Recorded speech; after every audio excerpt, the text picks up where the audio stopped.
પટ્ટી વડાપાવ પેઢીમાંથી ઉંદરે કોતરેલા પાઉં મળી આવ્યા. ગંભીર બેદરકારીને લઈને ફૂડ વિભાગે 7 દિવસ પટ્ટી વડાપાવનું રજીસ્ટ્રેશન સસ્પેન્ડ કર્યું છે.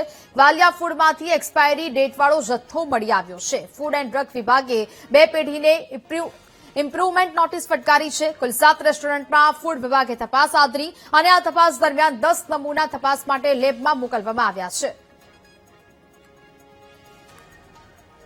સંવાદદાતા મેહુલ ફોન લાઈન પર જોડાયા છે. મેહુલ, ગાંધીનગરમાં લોકોના આરોગ્ય સાથે ચેડા થઈ રહ્યા છે. શું કાર્યવાહી થઈ છે મેહુલ?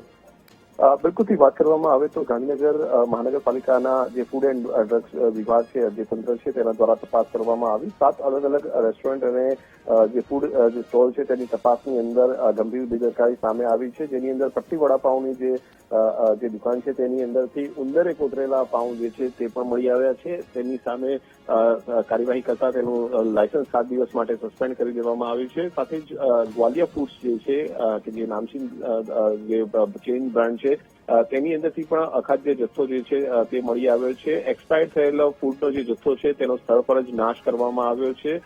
તેમને પણ ઇમ્પ્રુવમેન્ટ નોટિસ જે છે તે પાઠવવામાં આવી છે. 2 પેઢીઓની નોટિસ જે છે તે ફૂડ એન્ડ ડ્રગ્સ વિભાગ દ્વારા જે છે તે પાઠવવામાં આવી છે અને 10 જેટલા નમૂના જે છે તે લેવામાં આવ્યું છે. એટલે કાર્યવાહી જે છે તે કરવામાં આવી છે.